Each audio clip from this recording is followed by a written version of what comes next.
My God, I hate drugs.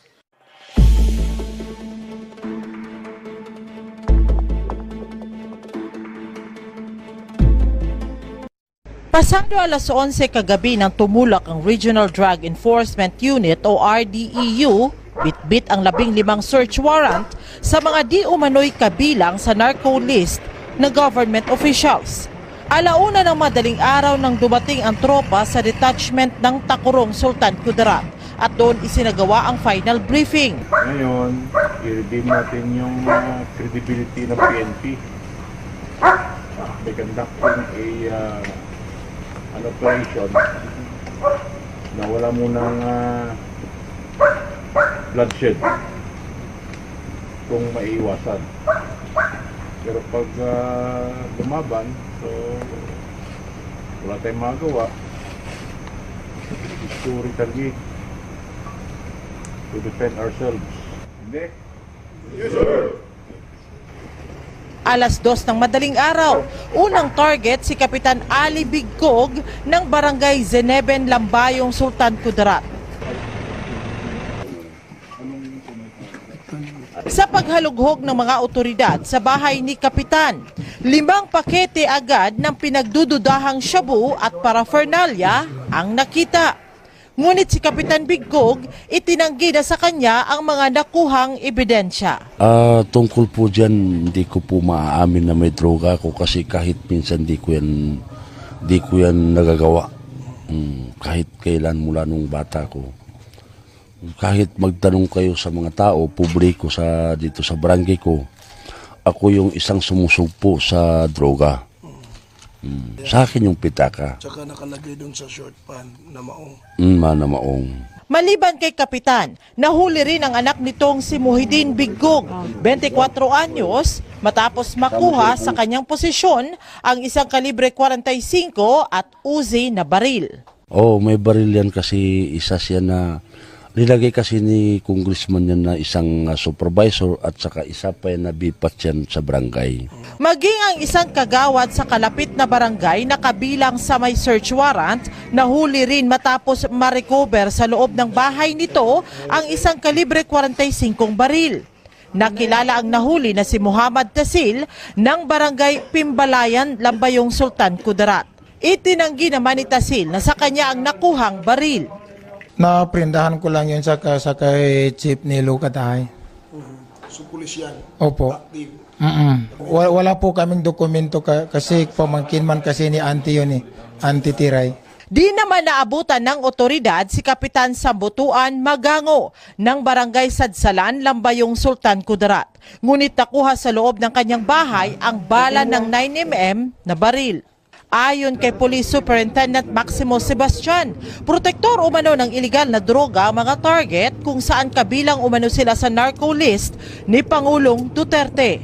Patuloy sila habang hindi po kami nagpa-participate ay nag-conduct po tayo ng monitoring and surveillance. That's why nung nagsimula na po tayong mag-operate ay in-applyan po natin sila ng search warrant for their speedy arrest. Ito ang unang operasyon na isinagawa ng otoridad matapos pansamantalang ipinatigil ng Pangulong Duterte ang anti-drug campaign ng PNP noong Enero at 30 matapos masangkot ang ilan sa kanila sa kontrobersiya. Sa ngayon, nasa kustodiya na ng Lambayong Police Station ang mga nahuli at mahaharap sa kasong paglabag sa RA 10591 o Comprehensive Law on Firearms and Ammunition at RA 9165 o Comprehensive Dangerous Drugs Act of 2002 sa mga nahuling may droga. Jen Solis, Brigada News.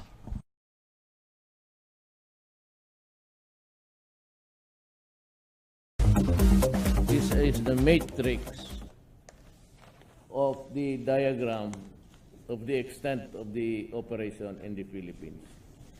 Because I was asking for more dossier, and I have to read the documents or the reports or the intelligence gathering of the different branches of government. Isang linggo matapos maupo sa pwesto, isinapubliko ni Pangulong Rodrigo Duterte ang tinaguriang drug matrix o kung paano ang operasyon ng iligal na droga sa bansa. The dimensions of our problems regarding drug. So, ang nandito is si Wu Tuan alias Peter Ko.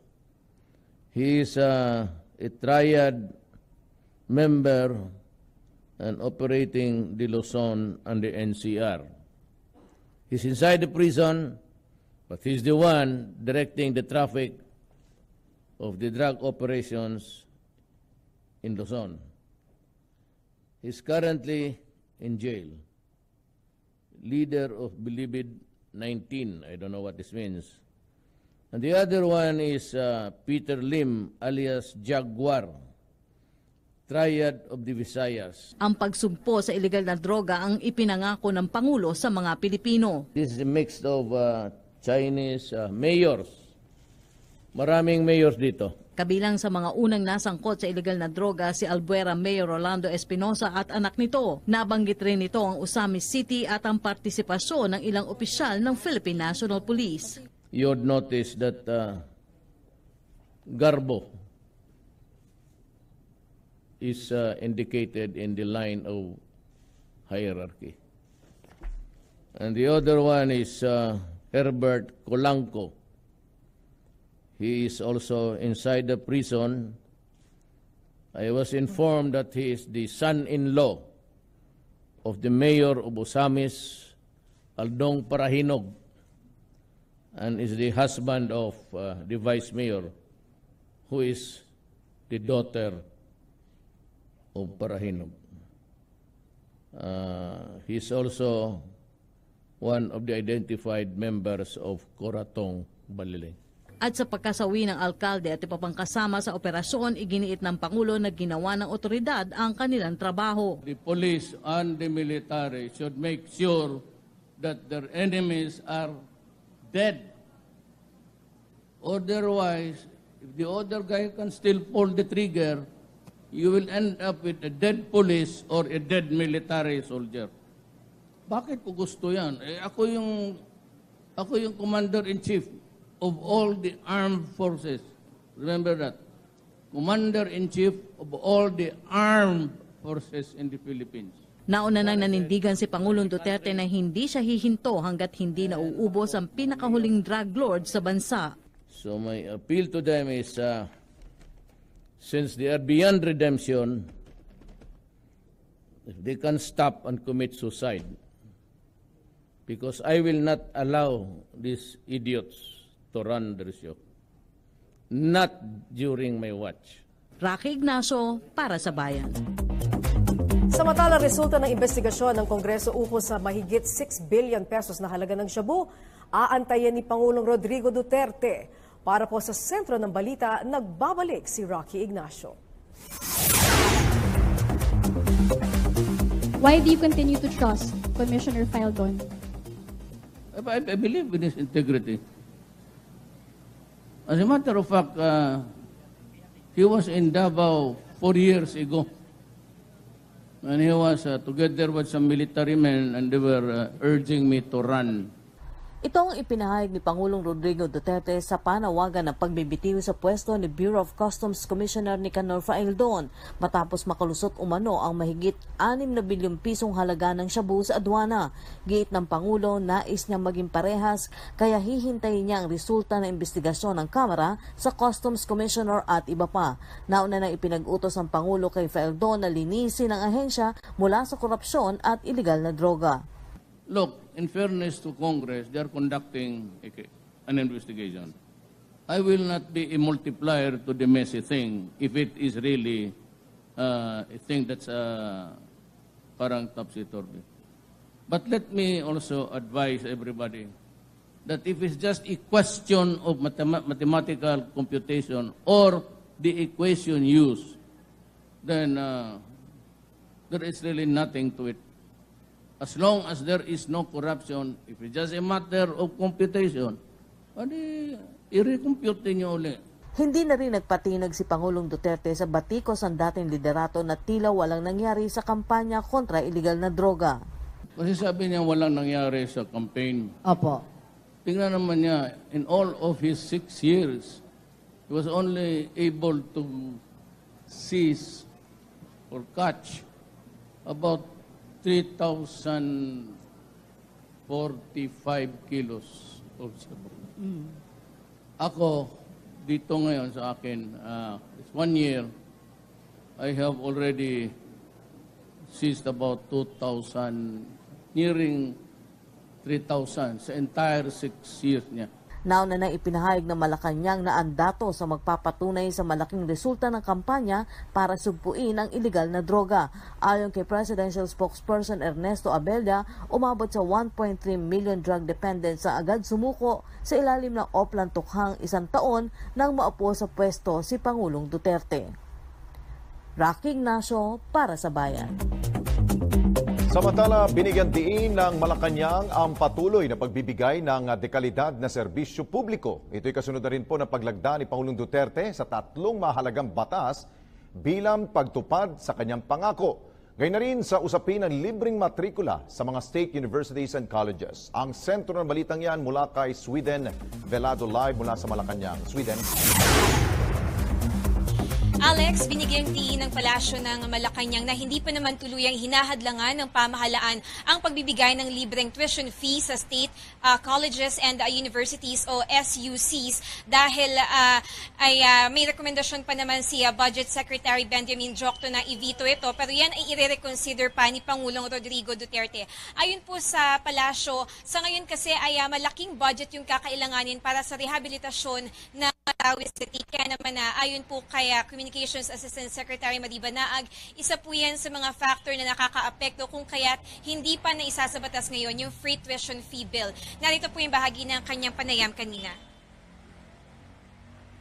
The President had always wanted to give a comfortable life. Correct.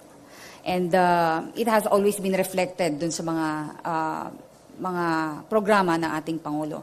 And of course, with this one is, of course, sino bang may ayaw sana, di ba? But even when may mga advice na mahihirapan ang ating pamahalaan to cope up with it, then he would reconsider that.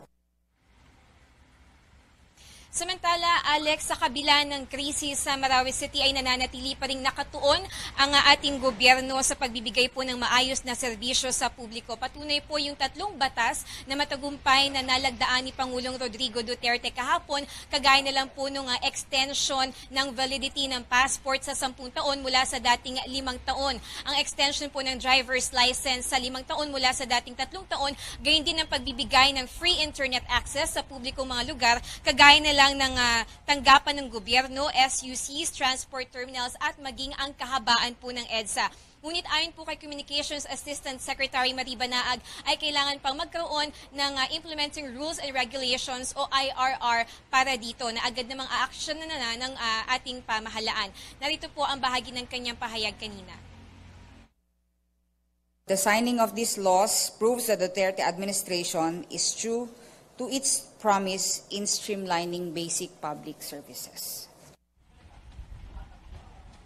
Samantala, Alex, sa ibang balita, 12 mga gusali na yun na ideklarang cleared ng ating militar sa kanilang nagpapatuloy na clearing operations sa Marawi City at nasa mahigit 500 or 600 mga armas na yung kanilang na-recover at hindi naman bababa sa 500 yung bilang ng mga teroristang kanilang na-neutralized na doon. Yan naman ang pinakamahuling balita mula po rito sa Palasyo ng Malacanang. Ako po si Sweden Velado para sa Bayan. Right, maraming salamat.